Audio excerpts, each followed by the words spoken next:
Le film commence par la présentation d'une femme nommée Luan Johnson, une ancienne marine et diplômée en littérature anglaise, qui cherche désormais un emploi comme enseignante.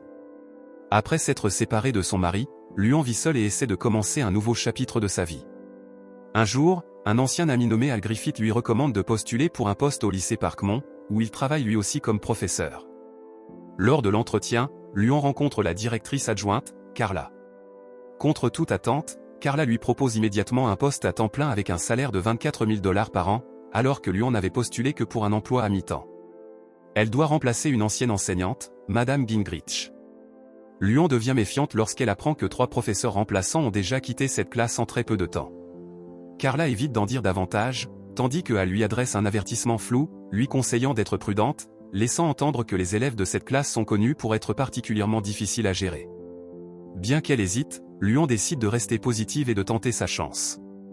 Le jour de sa première classe arrive. Accompagnée de Al, elle se rend dans sa salle de cours, et il lui rappelle que la sienne est juste à côté si elle a besoin d'aide. Cependant, dès que la porte de la classe s'ouvre, Luan se fige. La pièce est bruyante et chaotique. Les élèves font chacun ce qu'ils veulent et ignorent totalement sa présence. Calme, Luan essaie de reprendre le contrôle et demande ce qu'il est arrivé à la précédente remplaçante. Un élève répond bruyamment qu'ils l'ont tué, provoquant l'hilarité générale. Le chef de la classe, Alio Ramirez, se joint aux moqueries, rendant la situation encore plus bruyante et perturbant les cours voisins. D'abord, Luan se force à sourire et à garder son calme, mais le comportement des élèves devient de plus en plus intolérable. Finalement, elle quitte la salle et rejoint Al pour demander des explications. D'un ton posé, il lui explique que c'est le seul poste disponible, et qu'il faut bien que quelqu'un s'en occupe. À ce moment-là, Luan réalise que ce n'est pas une classe ordinaire, mais un groupe rempli de défis et de dangers potentiels. Elle commence à douter de ses capacités, mais Al la rassure en lui disant que les élèves sont intelligents, simplement en retard sur le plan scolaire. Il lui suggère de trouver un moyen de susciter leur intérêt pour l'apprentissage. Refusant d'abandonner, Luan rentre chez elle et conçoit une nouvelle stratégie. Le lendemain, elle arrive à l'école avec une approche différente. Elle porte une veste en cuir, un jean et des bottes, la même tenue qu'elle portait lorsqu'elle était dans les marines. Elle veut montrer qu'elle peut être forte et déterminée, tout comme eux. Mais lorsque le cours commence, les élèves restent indifférents. Pour attirer leur attention, Luan écrit au tableau qu'elle est une ancienne marine et leur demande s'ils connaissent le karaté. Elle commence à leur montrer quelques mouvements de base et transforme cela en exercice collectif, même si une telle activité enfreint techniquement le règlement de l'école. 2 élèves, Daryl et Raoul, semblent intrigués et commencent à l'imiter. Voyant leur intérêt, Luan leur dit qu'ils pourraient eux aussi devenir marines s'ils travaillent dur et obtiennent de bonnes notes. L'exercice capte enfin l'attention de la classe. Une fois l'atmosphère plus calme, Luan passe au cours d'anglais et utilise le mot chose, choisir, comme exemple de verbe. Elle le relie à la vie, expliquant que chacun est constamment confronté à des choix à abandonner ou continuer à se battre. Ces paroles poussent les élèves à réfléchir, et une fille nommée Kali partage même sa propre interprétation du mot. Cependant, la leçon est soudainement interrompue lorsque Carla arrive et convoque Luan dans le bureau du principal. Là, elle rencontre le directeur, Monsieur Grandandi, qui la réprimande immédiatement pour avoir enseigné le karaté et abordé des sujets jugés inappropriés pour le programme scolaire. Grandandi insiste sur le fait que Luan doit suivre les directives officielles, même si les élèves les trouvent ennuyeuses, et souligne qu'en cas de blessure, l'école pourrait être poursuivie. Le lendemain, Luan tente une autre approche. Elle apporte des barres chocolatées et les offre en récompense à ceux qui répondent correctement à ses questions. Cette méthode fonctionne, les élèves deviennent plus actifs et participent davantage. Elle commence aussi à leur faire découvrir la poésie, promettant une récompense spéciale s'ils terminent leurs devoirs, une sortie dans un parc d'attractions. Mais lorsque les élèves lui demandent combien cela coûtera, Luan répond impulsivement que le conseil scolaire paiera tout. Alio l'accuse aussitôt de mentir, affirmant que ses promesses ne sont que des bêtises. Ces paroles rendent à nouveau la classe tendue, certains élèves perdent leur enthousiasme, et le cours se termine dans le silence. Seule Kali reste. Elle conseille à Luan d'essayer de parler à Alio en premier, car tous les élèves respectent son opinion. Suivant le conseil de Kali, Luan donne à Alio un poème de Bob Dylan sur la vie d'un trafiquant de drogue, espérant qu'il le lira et en parlera avec elle. Mais Alio ne montre aucun intérêt et refuse de participer, disant qu'il ne veut pas parler de quelque chose d'aussi personnel. Ce soir-là, Luan dîne avec Al. Pendant leur conversation, Al mentionne que l'ex-mari de Luan était autrefois son ami. Il l'invite à venir rencontrer sa famille, mais elle décline poliment, expliquant qu'elle n'est pas encore prête. Le lendemain, Luan est témoin d'une violente bagarre entre Alio et Raoul à l'école.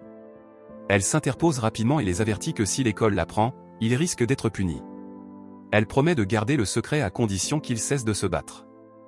Les deux garçons acceptent, mais Angela, la petite amie d'Alio, avait raison. Peu de temps après, Alio, Raoul, Daryl et Gazmar se retrouvent dans une autre altercation, ce qui entraîne une suspension de 3 jours. Luan voit Raoul être emmené par la police. Raoul avoue qu'il voulait simplement prouver qu'il n'est pas faible. Luan regrette d'avoir autrefois fait une remarque sur la taille d'Alio, des mots qui ont sans le vouloir poussé Raoul à se battre. Elle ne comprend pas non plus pourquoi Raoul a été arrêté tandis qu'Alio a reçu une punition légère. Pour mieux comprendre, Luan s'approche d'Alio et essaie de lui parler à cœur ouvert. Finalement, il se confie et révèle que sa vie est difficile, que sa famille est brisée et que la violence est le seul moyen qu'il connaît pour exprimer ses émotions. Luan essaie de l'aider, mais Alio insiste qu'aucun étranger ne pourrait jamais vraiment comprendre sa vie. Après les cours, Luan rend visite à la famille de Raoul. Au début, ses parents le blâment, mais Luan le défend, disant qu'il est intelligent, drôle et plein de potentiel. Ces mots rendent ses parents fiers et leur font voir le bon côté de leur fils.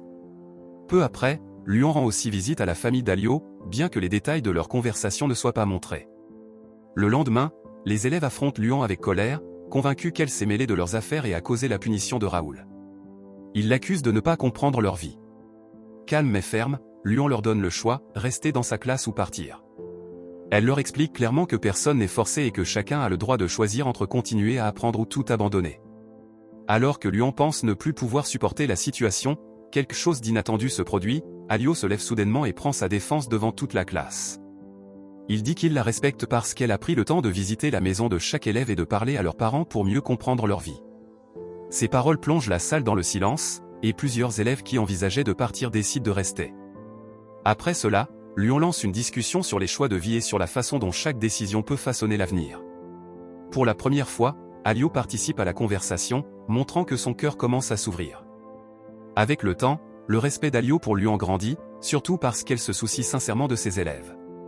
Elle visite souvent leur foyer, parle à leur famille et les aide de toutes les manières possibles. Luan tient aussi sa promesse d'emmener la classe au parc d'attractions. Les élèves s'amusent et oublient un moment les difficultés de leur vie en dehors de l'école. Mais malgré ses efforts, Luan reçoit un blâme du principal grand dandy pour avoir organisé une activité non autorisée en dehors des règles de l'école. Calmement, elle explique qu'elle a payé le voyage de sa propre poche, et non avec les fonds scolaires. Grand dandy reste mécontent, mais il ne peut rien faire pour l'en empêcher. Après avoir gagné la confiance de ses élèves, Luan met en place un nouveau défi appelé le « Défi Dylan Thomas ». Dans cette activité, les élèves doivent interpréter des poèmes de Bob Dylan et de Dylan Thomas portant sur les thèmes de la vie et de la mort. En récompense, le gagnant sera invité à dîner avec elle dans un restaurant chic de la ville. Contre toute attente, les élèves prennent ce défi très au sérieux. Ils passent des heures à la bibliothèque à faire des recherches et à essayer de comprendre plus profondément le sens des poèmes. Chaque poème de Dylan Thomas parle de la mort. Malheureusement, leurs bonnes intentions sont mal interprétées par une bibliothécaire désagréable qui les accuse de semer le désordre. Malgré cela, Luan est fier d'eux. Après l'évaluation, les gagnants du défi sont Raoul, Daryl et Callie. Cependant, Callie ne peut pas assister au dîner parce qu'elle doit travailler dans un supermarché. Luan promet de lui apporter de la nourriture plus tard dans la soirée. Pendant le dîner, seul Raoul se présente, car les deux autres sont occupés à travailler. Le restaurant chic rend Raoul nerveux et mal à l'aise, mais Luan le rassure avec patience et engage une conversation légère pour le détendre. Au cours de la discussion, Raoul avoue qu'il prévoit de quitter l'école parce qu'il a besoin d'argent pour payer une veste qu'il a louée pour $200.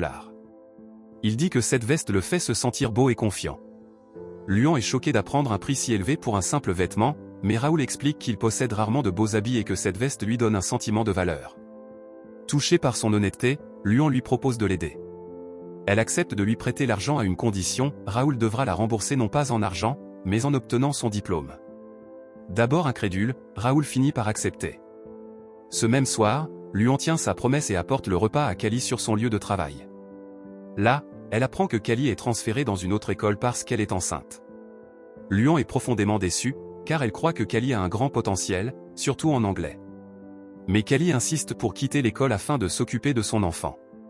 Le lendemain, Luan interroge Carla à propos du transfert et apprend avec surprise qu'il n'était pas obligatoire, mais qu'il s'agissait d'une décision personnelle de Carla.